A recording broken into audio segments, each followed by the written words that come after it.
Welcome back to the show today. Today's episode I'm calling Are You the Storm? I know that's probably a strange kind of title for an episode like this, but I think many of us walk around being an umbrella, if you will. We try to dodge the rain and the storms in our lives, and for me, maybe for you too, it's a constant struggle to remain on the offensive when the storms come our way, and the temptation is to be on the defensive all the time.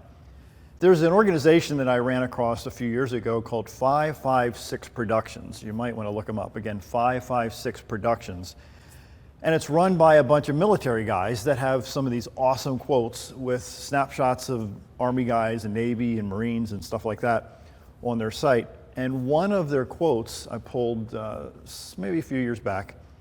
It says, "Fate whispers to the warrior, you cannot withstand the storm. The warrior whispers back, I am the storm." Again, let me share that quote. Fate whispers to the warrior, you cannot withstand the storm. The warrior whispers back, I am the storm. I don't think I'm alone here on this episode of people who have really struggled with continuing to move forward through some of the darkest times in your own life. How many times haven't you been struck down in a variety of situations in your own life and you felt like you were destroyed or going to be destroyed? I know I've been there multiple times. I don't know about you, but oftentimes it's tempting to believe that you're the only one going through what you're going through. And that's been one of my aha moments multiple times through my life, that I started looking around in people's lives and realized that I'm not the only one going through what I'm going through. And I wonder if you would do the same thing, if you would look around your own circle, in your own world, and notice that there are people not too far away from you that are going through similar situations just like you.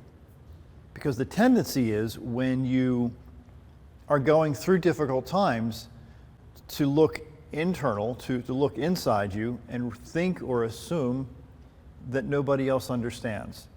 And I've been there before, maybe you've been there before, that you've gone through these difficult times and then you withdraw into a shell and think that nobody really gets what you're going through. When in fact, that's probably not the case at all. In fact, I would suggest that there are more people who understand what you're going through than what you think. Benjamin Franklin dropped out of school, the story says, at age 10.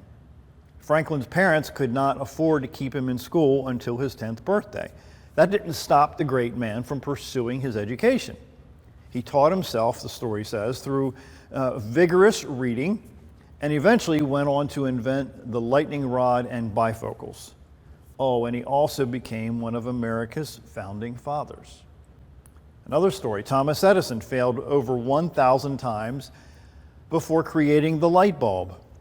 Although the exact number of tries has been debated, ranging from 1,000 to 10,000 attempts, it's safe to say that Edison tried and failed a whole lot before he successfully created the beacon of light. His response was very interesting. He said, I've not failed, I've just found 10,000 ways that don't work. I've just found 10,000 ways that don't work.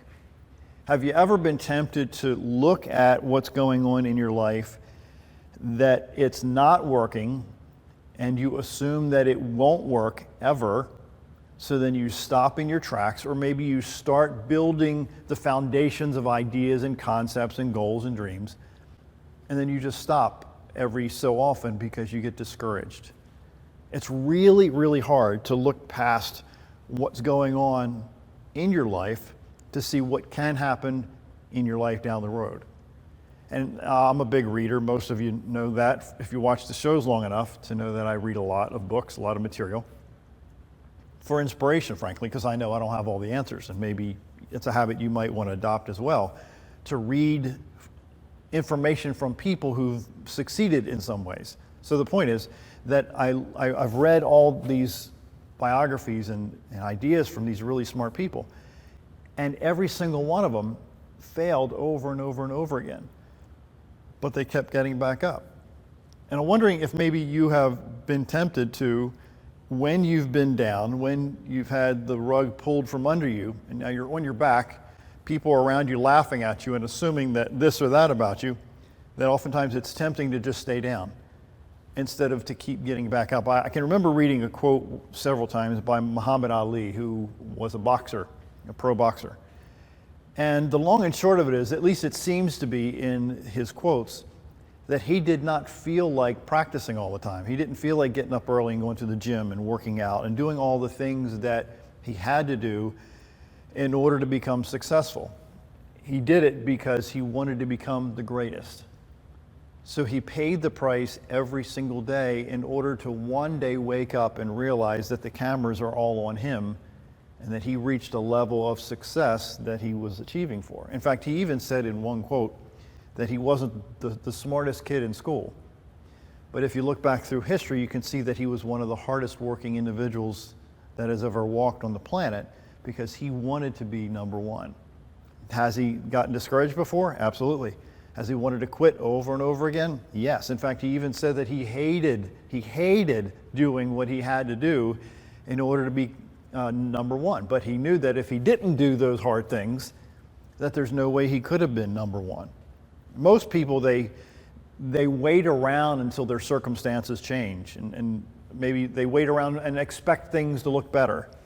But the few make the circumstances change so things will work better. Think about that a minute. The very few people make their circumstances change. They make some alterations, they change the channel a little bit, and then eventually things can get better. Not always, certainly. There's an exception to that. But many times things can get better as a result of changing some of the situations in your life and maybe the people in your life, the circle in your life that can create the change that you're looking for. When I look at people now and throughout history, they've endured so much and they don't whine, they don't complain. In fact, there's a guy that lived, at least 2,000 years ago. His name is Demosthenes, and there's a story about him. He says there was not much evidence early on that Demosthenes would become the greatest orator in the history of Athens, perhaps even in the entire history of standing up and talking very loudly. He was born sickly and frail and not nearly very coherent. In fact, he had a debilitating speech impediment. At 7 years old, he lost his father, and things went downhill from there, the story says. His guardians stole his inheritance and refused to send him to school. He was too weak to distinguish himself physically either. Demosthenes basically was fatherless and an awkward child, and he stuttered, and everybody laughed at him. He was like the water boy before he found football. None of it was fair. It was just pretty sad, the story says. Like you'd expect, this drove the poor guy nearly insane. He literally moved underground and began plotting a horrible revenge on the people who had wronged him. He overcame his stutter by filling his mouth with rocks and shouting into the wind while running. Formal speech therapy happened a bit farther down the line, and he would practice by reciting entire speeches in a single breath. He shaved half his head to motivate himself to stay inside and work on his speeches and to educate himself.